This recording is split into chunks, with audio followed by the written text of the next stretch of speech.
Hello students, in previous lecture we can discuss about the prokaryotic cell, the first structure of the prokaryotic cell, that is a cell envelope. In today's lecture we can discuss about the another part, that is a cytoplasm of the prokaryotic cell. ठीक आहे. तर बघा मुलांनो, अगोदरच्या lecture मध्ये आपण complete केले that is a cell एनव्हलपला. त्याच्यामध्ये आपण असं बोललोय cell envelope it is outermost part of the prokaryotic cell. Prokaryotic सेलचा सगळ्यात outermost part that is a cell envelope. दुसरी गोष्ट मी तुम्हाला हे सांगितले बाळांनो, cell envelope is made up of by 3 layers. हे 3 लेयरने बनतं. outermost layer called as a glycocalyx, middle one called as a cell wall, and inner one called as a plasma membrane. Okay, now inside the plasma membrane there is a presence of cytoplasm. ठीक आहे. So आज आपण cytoplasm आणि त्याच्यामध्ये असणारे content या गोष्टीबद्दल discuss करणार आहे of the prokaryotic cell. Okay, so बघा मुलांनो, प्रोकॅरियोटिक सेल त्याचं वेल नोन एक्झाम्पल आहे आपल्याकडे बॅक्टेरियल सेल. ओके, और ब्लू ग्रीन अल्गी. ठीक आहे. So cytoplasm बघा, it is just a jelly like material. हे jelly like material असतं. jelly like म्हणजे सेमी सॉलिड मटेरियल असतं, present inside the plasma membrane. Plasma मेम्ब्रेनच्या आतल्या बाजूला जे jelly like मटेरियल असतं, this is commonly called as a cytoplasm. याला आपण काय बोलतो? सायटोप्लाझम. तो पहिला पॉइंट आपण लिहू, it is a jelly like material. jelly like material है which is present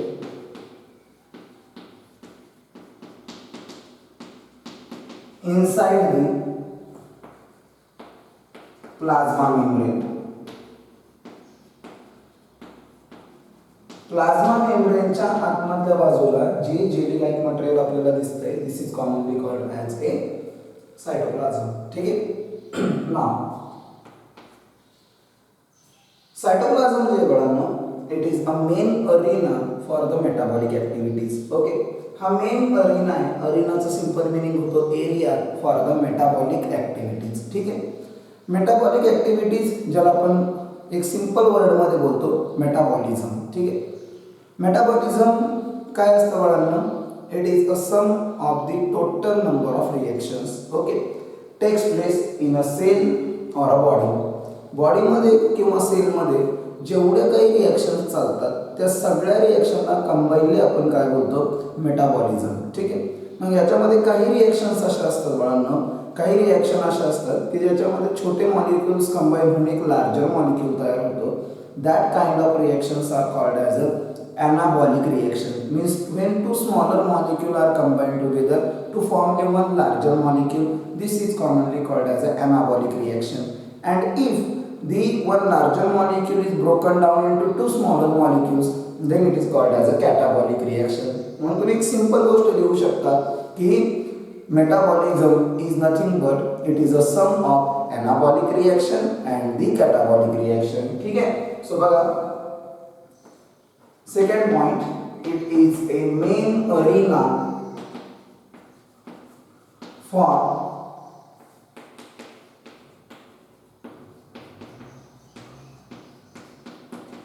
metabolic activities.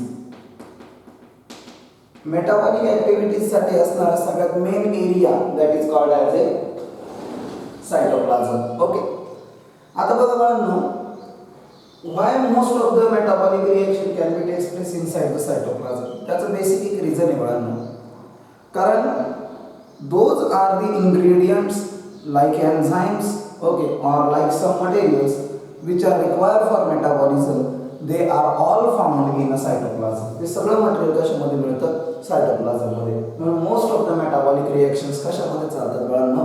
Cytoplasm मध्ये चालतात. आपण कोणाचं सायटोप्लाझम शिकतोय?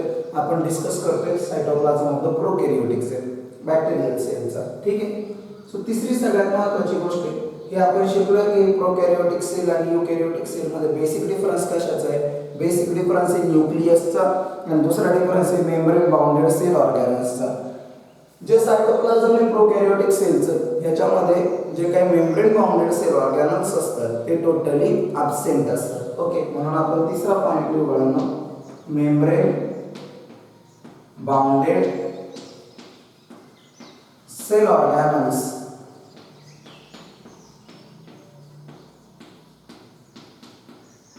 are absent. Membrane bounded cell organelles, for example, endoplasmic reticulum तुम्ही म्हणा, माइटोकॉन्ड्रिया म्हणा, गोल्गी कॉम्प्लेक्स म्हणा, यासारख्या सेल ऑर्गॅनल्स याच्यामध्ये absent आहे. फक्त एकच सेल ऑर्गॅनल तुम्हाला याच्यामध्ये दिसते, एक्सेप्ट रायबोसोम. ठीक आहे, एक्सेप्शन काय सांगितलं, रायबोसोम. ठीक आहे, म्हणून ही गोष्ट लक्षात ठेवावं. एवढं तुम्हाला कशामध्ये लिहावं लागेल, in the cytoplasm of the prokaryotic cell. ना आता आपल्याला एक सेल ऑर्गॅनल इथे माहित झाली, that is a ribosome. Okay, व्यवस्थितपणे लक्ष द्या. Here we can discuss about the ribosome. सगळ्यात पहिलं आणि important sentence about the ribosome. Ribosome is non membranous cell organelle. Okay, ribosome जी ती नॉन मेम्ब्रेनस सेल ऑर्गॅनल लक्षात ठेवा. It is non membranous cell organelle.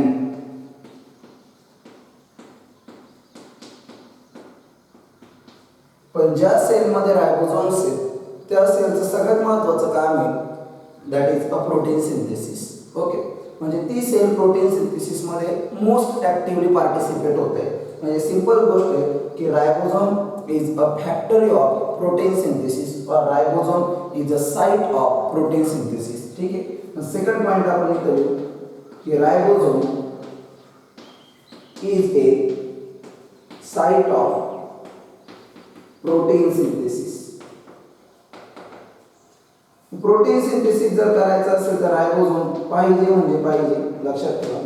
Okay, आता एक simple गोष्ट आहे, जर तुम्हाला माहित असेल की प्रोटीन सिंथेसिस होण्यासाठी जी प्रोसेस गरजेची, that is called as a translation. Okay, तुम्ही हे शिकलेलं आहे बघा की जनरली 3 टाईपच्या प्रोसेस मॉलिक्युलर बेसिसवरती चालतात. एक डीएनएचं रेप्लिकेशन, दुसरं ट्रान्सक्रिप्शन आणि तिसरं ट्रान्सलेशन. ठीक आहे, तर बघा बाळांनो, याच्यातली सगळ्यात पहिली गोष्ट आहे that is a DNA replication. आता पहिली गोष्ट बघा, डीएनएचं रेप्लिकेशन कशामध्ये होतं, न्यूक्लियसमध्ये होतं. आता इथं तुम्हाला न्यूक्लियस दिसतंय का, नाही. ओके, याचा अर्थ काय, का इथं जे काय क्रोमोझोम आहे ते डायरेक्टली कशामध्ये तुम्हाला दिसत आहेत, सायटोप्लाझम मध्ये. म्हटल्यावरती इथं जे काय रेप्लिकेशन होणार आहे ते सायटोप्लाझम मध्येच असेल. ओके, न्यूक्लियस असेल तर न्यूक्लियर मेम्ब्रेन असेल मग न्यूक्लियस मध्ये आपण कन्सिडर करू. ओके, मग सध्या इथं आपल्याला दिसत नाही तर तो सायटोप्लाझम मध्ये आपण कन्सिडर करतो. ट्रान्सक्रिप्शन आणि ट्रान्सलेशन या दोन्ही गोष्टी कशामध्ये घडणार आहे, प्रोकॅरियोटिक सेलच्या सायटोप्लाझम मध्येच होणार आहे. युकॅरियोटिक सेल जर असतील तर ट्रान्सक्रिप्शन न्यूक्लियस मध्ये झालं असतं आणि ट्रान्सलेशन सायटोप्लाझम मध्ये झालं असतं, लक्षात ठेवा.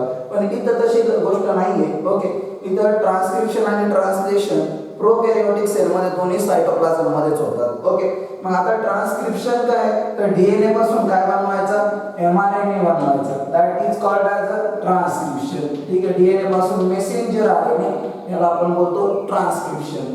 आणि एमआरएनए पासून प्रोटीन सिंथेसाइज करायचं, that process is called as A translation. Okay, आणि ते त्याच वेळेस होऊ शकतं बाळांनो जेवढं तिथं काय प्रेझेंट असेल, रायबोसोम प्रेझेंट असेल. काय प्रेझेंट असेल, रायबोसोम्स. ओके, बरं इथं लक्षात घ्या की प्रोटीन काय, जसं protein is a long polypeptide chain of amino acid. Amino ऍसिडची खूप मोठी चेन तयार होते, तिला आपण प्रोटीन असं बोलतो. तसंच ज्यावेळेस एमआरएनए पासून प्रोटीन सिंथेसाइज करायचे, जर याची चेन तयार होत असेल तर एमआरएनएच्या वरती असणाऱ्या रायबोसोमची सुद्धा काय होते, चेन तयार होते at the time of protein synthesis. मग तिसरा कन्सेप्ट आता आपल्याकडे येईल की the chain of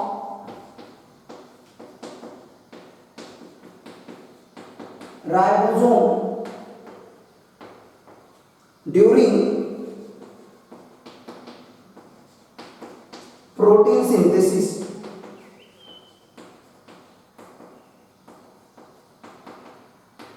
is called polysome. त्याला आपण काय बोलतो, पॉलिसोम. ओके, रायबोसोमची जी चेन तयार होते बाळांनो तिला आपण काय बोलतो, पॉलिसोम. एक खूप महत्त्वाचं स्टेटमेंट सांगतोय, व्यवस्थित लक्षात ठेवा. बघा, the length of mRNA decide the length of polysome. The length of mRNA decide the length of polysome. म्हणजे mRNA ची लेंथ जितकी जास्त तितकी पॉलिसोमची लेंथ जास्त. ओके, आणि जितका mRNA ची लेंथ कमी तितकी पॉलिसोमची लेंथ सुद्धा कमी. ओके, तर अशा पद्धतीने लक्षात ठेवा की पॉलिसोम फक्त आणि फक्त कुठल्या टाइम मध्ये तयार होतात बाळांनो, at the time of protein synthesis. Otherwise ribosomes are scattered in the cell cytoplasm. Okay, otherwise ribosomes cell cytoplasm मध्ये scatter झालेले असतात. Okay, now in case of prokaryotes, ribosome is of 70S type.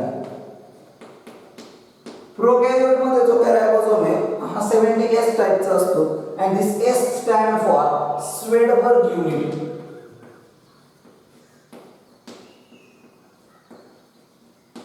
And Swedberg unit is a measurement of sedimentation rate.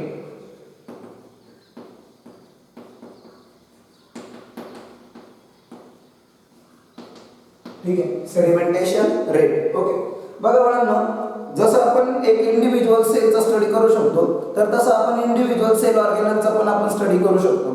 पण individual sale ऑर्गॅनलचा जर तुम्हाला study करायचा असेल तर तुम्हाला त्या सेलमधून त्या सेल ऑर्गॅनेलीला सेपरेट करावं लागतं. सेलमधून जर तुम्हाला सेल ऑर्गॅनेलीला सेपरेट करायचं असेल, so you have one technique that is called as a ultra centrifugation technique.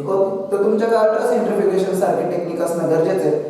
Ultra सेंट्रिफ्युगेशन ही ती टेक्निक आहे बाळांनो की ज्या टेक्निकमध्ये काय होतं, एक अल्ट्रा सेंट्रिफ्युगेशन मशीन असतं जनरली, त्याच्यामध्ये आपण टेस्ट ट्यूब्स ठेवतो, त्याच्यामध्ये जे आपण सॅम्पल मटेरियल घेतलं एक दॅट इज अ सेल.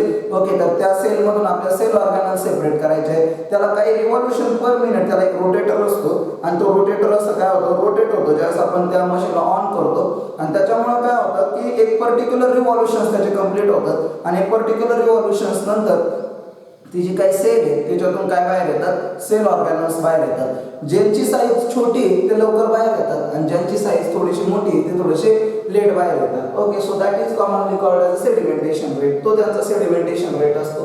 असा रायबोसोम किती टाईपचा आहे, 70S टाईपचा रायबोसोम आहे. ओके, कशामध्ये, प्रोकॅरियोटिक सेलमध्ये. आता बघा बाळांनो, जर प्रोकॅरियोटिक सेलचा विचार केला तुम्ही रायबोसोमचा, तर रायबोसोमचं स्ट्रक्चर जर तुम्ही पाहिलं, so this structure is look like this. या फॉर्मॅटमध्ये हे स्ट्रक्चर दिसतं आपल्याला. ठीक आहे, हा larger sub unit, dome shape larger sub unit असतो रायबोसोमचा, आणि एक स्मॉलर सब युनिट आहे. ठीक आहे, असे दोन सब युनिट असतात, एक लार्जर आणि एक स्मॉलर.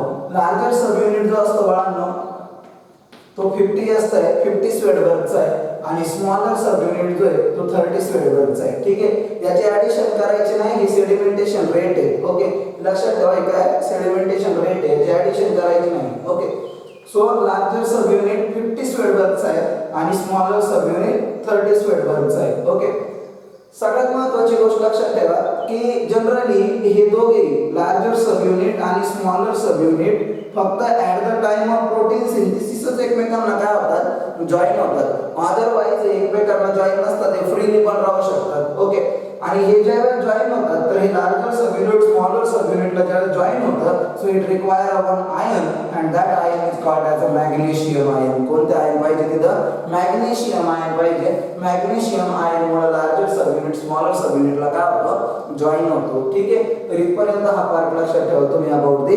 रायबोसोम्स. ठीक आहे, आता बघा बाळांनो, रायबोसोम्स झाल्यानंतर आणखी काही पार्ट्स तुम्हाला याच्यामध्ये दिसतील inside the cytoplasm.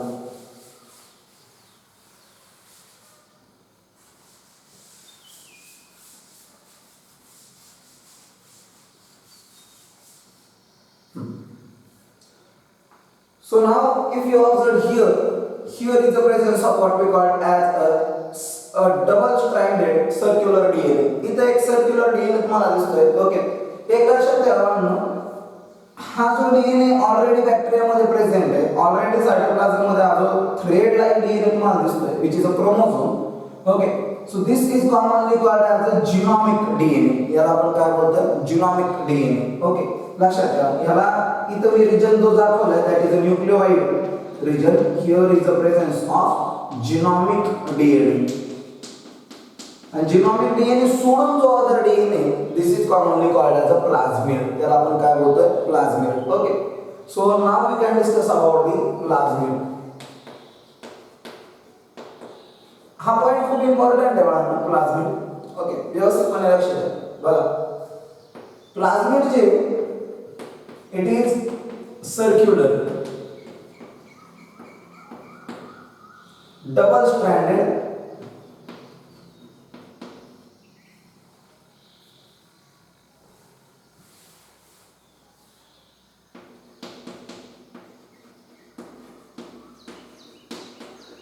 self-replicating,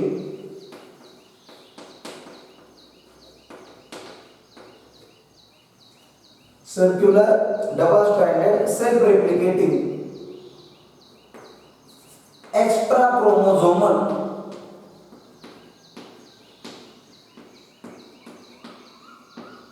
DNA.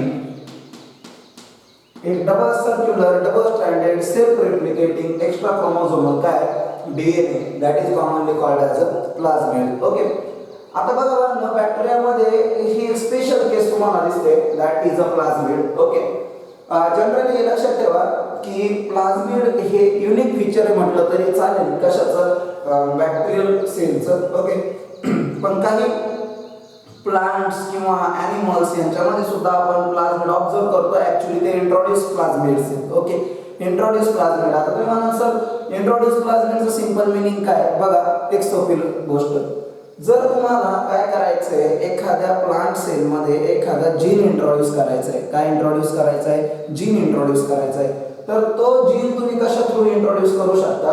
प्लाझ्मिडद्वारे introduce करू शकता. प्लाझ्मिडचे टाइप आहे. आता समजा तुम्ही प्लांट मध्ये जीन इंट्रोड्यूस करण्याचा विचार करताय, so you have a Ti plasmid. तर तुमच्याकडे कुठला प्लाझ्मिड असणं गरजेचं आहे?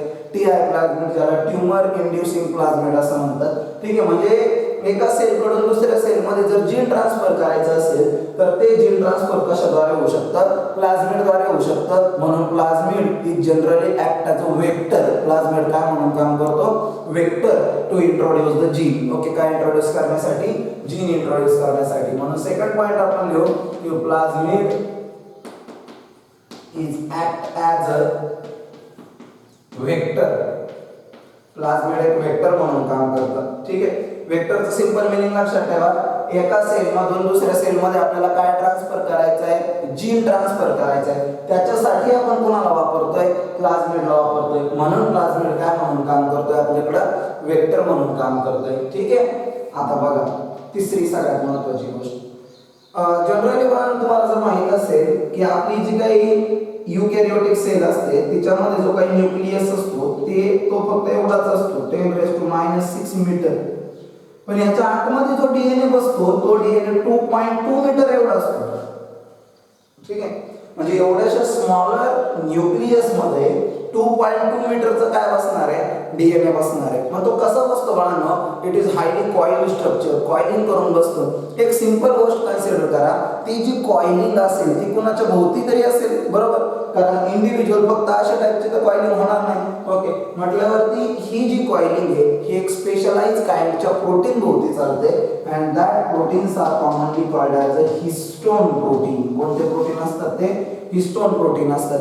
नेहमी लक्षात ठेवा, हिस्टोन प्रोटीनवर पॉझिटिव्ह चार्ज असतो आणि डीएनए वरती निगेटिव्ह चार्ज असतो. म्हणून दोघांवरती फोर्स ऑफ अट्रॅक्शन लागतं दोघांमध्ये, आणि त्याच्यामुळे हिस्टोनच्या भोवती कोण कॉइल होतो? डीएनए कॉइल होतो. तसं in case of plasmid already circular आहे. ओके, आणि त्याच्यामुळे ते जे काही क्रोमोझोम आहे ते सुद्धा सर्क्युलराइज झालेले आहे, त्याला हिस्टोन प्रोटीनची गरज लागत नाही. म्हणून तिसरा पॉइंट आपण लिहिला, प्लाझ्मिड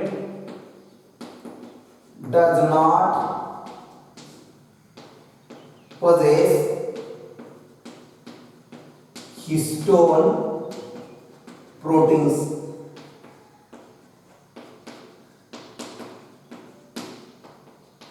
ठीक आहे, प्लाझ्मिड मध्ये हिस्टोन प्रोटीन नसतात, लक्षात ठेवा. आता हे जे प्लाझ्मिड आहे याचा मेन रोल काय? ओके, याचा मेन रोल काय बॅक्टेरियासाठी? तर बघा, there are 2 types of plasmid. प्लाझ्मिडचे बेसिकली 2 टाइप आहेत आपल्याकडे. एक प्लाझ्मिड आहे बाळांनो, एफ प्लाझ्मिड, प्लाझ्मिड आहे बाळांनो आर प्लाझ्मिड. याच्या ऍक्च्युअली नावातूनच तुम्हाला समजून जाईल एफ प्लाझ्मिड म्हणजे काय, फर्टिलिटी प्लाझ्मिड,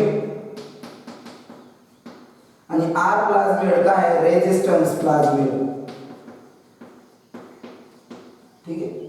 आता फर्टिलिटीचं सिंपल मीनिंग काय, fertilization. Fertilization is a part of reproduction. याचा अर्थ एफ प्लाझ्मिड बॅक्टेरियाला कशामध्ये मदत करणार, रिप्रोडक्शन मध्ये मदत करणार. आता बघा बाळांनो, आपल्या बॉडीमध्ये समजा एखादा फॉरेन पार्टिकल आला असेल, दॅट इज बॅक्टेरिया वगैरे आला असेल किंवा व्हायरस आला असेल, तर बेसिकली डॉक्टर्स आपल्याला काय सजेस्ट करतात, अँटीबायोटिक्स देतात. काय देतात, अँटीबायोटिक्स देतात. ओके. मग आता ते जर अँटीबायोटिक त्या बॅक्टेरियाच्या बॉडीवरती, त्या सेलवरती जर पडलं, ठीक आहे, तर ते बॅक्टेरियाला किल करणार. मग बॅक्टेरियाला सुद्धा स्वतःकडे काय पाहिजे, एक डिफेन्स मेकॅनिझम पाहिजे. म्हणून बॅक्टेरियाकडे कुठल्या टाईपचा प्लाझ्मिड आहे, आर प्लाझ्मिड आहे, दॅट इज रेजिस्टन्स प्लाझ्मिड आहे. हा कशाला रेजिस्टंट आहे, अँटीबायोटिक्सला रेजिस्टंट आहे. ओके. म्हणून इथं लक्षात ठेवा की फर्टिलिटी प्लाझ्मिड मुळे बॅक्टेरिया काय करू शकतो, रिप्रोडक्शन करू शकतो, आणि रेजिस्टन्स आर प्लाझ्मिड मुळे बॅक्टेरियाला कोणती व्हॅल्यू मिळते, सर्वायवल व्हॅल्यू मिळते. म्हटल्यावरती प्लाझ्मिड दोन ठिकाणी रोल प्ले करतो, एक रिप्रोडक्शन मध्ये रोल प्ले करतो आणि एक त्या ऑर्गॅनिझमच्या सर्वायवल मध्ये रोल प्ले करतो. ठीक आहे. तर अशा पद्धतीने हा जो पार्ट आहे, दिस इज ऑल अबाउट दी प्लाझ्मिड. ठीक आहे. तर बघा बाळांनो, हा पार्ट होता प्लाझ्मिड बद्दल. आता आणखी काही गोष्टी तुम्हाला याच्यामध्ये दिसतील. Inside the cell cytoplasm of the prokaryotic cell there are some pigmented structure. काही पिगमेंट हा शब्द आला की लक्षात ठेवायचं कलर गिव्हिंग कंपाऊंड. जसं एक सोपी गोष्ट कन्सिडर करा, आपल्या ब्लडला रेड कलर मिळतो because of the presence of haemoglobin. ठीक आहे. आपली स्किनला एक पर्टिक्युलर कलर मिळतो because of the presence of melanin. ठीक आहे. झाडांच्या पानांना एक वेगळ्या टाईपचा कलर मिळतो because of the presence of chlorophyll. तसं याच्यामध्ये सुद्धा सम बॅक्टेरियाज आर फोटोसिंथेटिक. काही बॅक्टेरिया काय असतात, फोटोसिंथेटिक असतात, आणि त्या फोटोसिंथेटिक बॅक्टेरियाला सुद्धा काय पाहिजे, पिगमेंटेड बॉडीज पाहिजे, which are found in the what we called as cell cytoplasm and which are commonly called as a chromatophores. त्यांना आपण काय बोलतो, chromatophore. Okay. They absorb the light energy and convert it into the chemical energy. ठीक आहे. मग असे पण काही बॅक्टेरिया आहेत, बॅक्टेरियाचे पण परत फोटोसिंथेसिसवर दोन टाईप पडतात. काही बॅक्टेरिया लाईट एनर्जीला यूज करतात फोटोसिंथेसिससाठी, तर काही बॅक्टेरिया डायरेक्ट केमिकल एनर्जीला यूज करतात फोटोसिंथेसिससाठी. म्हणून लक्षात ठेवा की जे बॅक्टेरिया लाईट एनर्जीला यूज करतील, okay, that is called as a photoautotroph, आणि काही जण डायरेक्ट केमिकल्स यूज करतील, that is chemical energy use करतील, they are called as a chemoautotroph. ठीक आहे. लक्षात ठेवा. सिडोमोनास हे नाव तुम्ही ऐकलं असेल, नायट्रोसोकोकस हे नाव तुम्ही ऐकलं असेल. ठीक आहे. तर हे जनरली कसे बॅक्टेरिया आहेत आपल्याकडे, हे केमो ऑटोट्रॉफिक आहेत. ओके. तर अशा पद्धतीने हा पूर्ण पार्ट